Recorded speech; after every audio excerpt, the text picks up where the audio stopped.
اور پھر نور مقدم کے ڈیڈ کا موبائل بجتا ہے۔ وہ فوراً سے فون اٹھاتے ہیں اور سامنے سے کسی کے کچھ کہنے کی آواز آتی ہے جو شوکت مقدم صاحب کے سنتے ہی پیروں سے زمین نکل جاتی ہے۔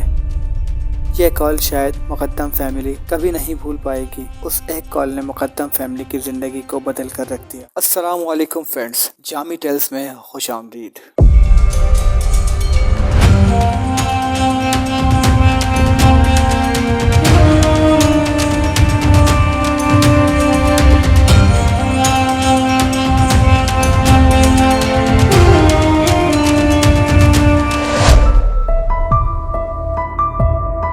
اس بار یہ کال ظاہر جعفر کی نہیں تھی، بلکہ یہ کال اسلام آباد پولیس کی تھی۔ پولیس نے نور کے والد کو بتایا کہ نور مقدم کا قتل ہو گیا ہے اور انہیں فوراً پولیس اسٹیشن آنے کو کہا، جہاں سے پولیس انہیں جعفر ہاؤس لے گئی تاکہ وہ اپنی بیٹی کی لاش کو پہچان سکیں۔ جعفر اور مقدم فیملی ایک دوسرے کو جانتے تھے۔ پولیس نے مکمل انویسٹیگیشن سے پہلے کچھ بھی میڈیا کو بتانا بہتر نہ سمجھا۔ اس رات آخر کیا ہوا؟ کیا ظاہر نے نور کو دھوکے سے قتل کر دیا تھا؟ اور کیا نور کو مزاحمت کرنے کا موقع بھی نہیں ملا؟ تو دوستو، ایسا نہیں ہے۔ ظاہر نے نور کا ریپ کرنے کے ساتھ ساتھ اس پر تشدد بھی کیا۔ ظاہر نے نکل ڈسٹر سے نور پر تشدد کیا۔ نکل ڈسٹر ایک بہت ہی خطرناک ٹول ہے۔ اس کا وار اتنا خطرناک ہے کہ سامنے والے کی ہڈیاں ٹوٹ جائیں۔ اور پھر نور نے بالکنی سے چھلانگ لگا کر بھاگنے کی کوشش کی تھی، مگر دروازے پر موجود جعفر ہاؤس کے سیکیورٹی گارڈ نے نور کو واپس ظاہر کے حوالے کر دیا۔ دوستو، اگر گارڈ نور کو جعفر کے حوالے کرنے کے بجائے پولیس کو کال کر لیتا تو شاید نور ہمارے درمیان موجود ہوتی۔ خیر، ظاہر نور کو دوبارہ گھر میں گھسیٹ کر لے گیا اور کسی تیز دھار آلے یعنی شارپ انسٹرومنٹ سے نور کا سر کاٹ کر قتل کر دیا۔ نور کو قتل کرنے کے بعد ظاہر نے اپنے پیرنٹس کو کال کی تو اس کے پیرنٹس نے بھی پولیس کو بلانے کے بجائے تھیراپی ورکس کو کال کی۔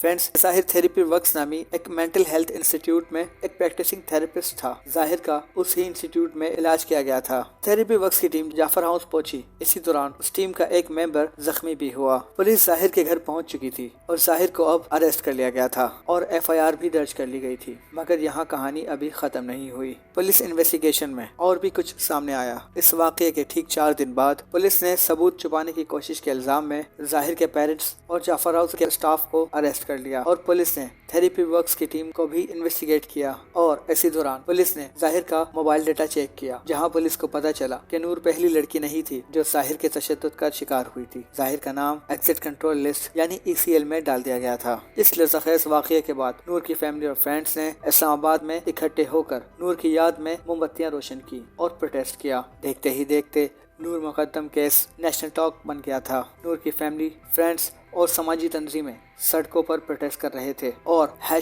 #Justice for Noor ٹویٹر پر ٹرینڈ کر رہا تھا۔ یہاں تک کہ ایک GoFundMe نامی پیج نے نور کے کیس کی فیس کے لیے فنڈ ریزنگ شروع کر دی تھی، جو کہ $50,000 تک پہنچ گئی تھی۔ بعد میں نور کی فیملی نے اس پیج کو ایسا کرنے سے منع کر دیا تھا۔ فرینڈز، اب نور مقدم کیس کی گونج پاکستان سے نکل کر Dublin, Los Angeles, New York, London اور ٹورنٹو تک پہنچ گئی تھی۔ سب جگہ نور کے حق میں اور پاکستان میں بڑھتے فیمسائڈ کے خلاف پروٹیسٹ ہو رہے تھے۔ دوسری طرف پولیس انویسٹیگیشن سے لے کر عدالت میں پیشیوں تک ظاہر جعفر بہت سارے ڈرامے کرتا رہا۔ کبھی کہتا کہ مجھے اردو نہیں آتی، کبھی خود کو مینٹلی اب نارمل ظاہر کرتا اور کبھی روتا دھوتا۔ ایک بار تو جج صاحب نے تنگ آ کر اسے کورٹ روم سے باہر نکال دیا تھا، کیونکہ وہ مسلسل لائر اور جج کے بیچ میں انٹرپٹ کر رہا تھا اور کورٹ روم میں نامناسب زبان کا استعمال بھی کر رہا تھا۔ بالآخر 24 فروری 2022 کا وہ دن آ ہی گیا۔ نور کے پیرنٹس اور فرینڈز کے ساتھ ساتھ ہر پاکستانی کی دعائیں رنگ لے آئیں۔ ایک لمبی قانونی جنگ کے بعد اسلام آباد کی ایک سیشن عدالت نے نور مقدم کے قتل کے جرم میں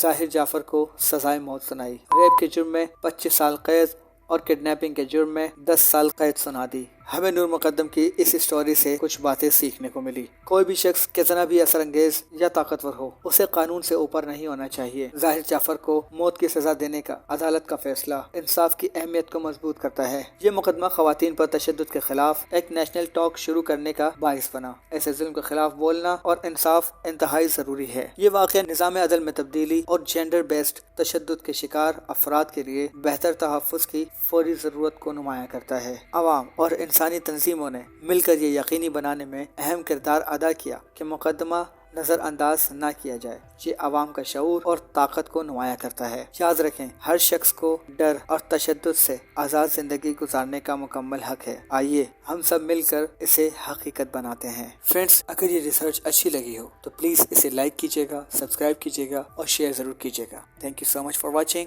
انٹل نیکسٹ ٹائم، اللہ حافظ۔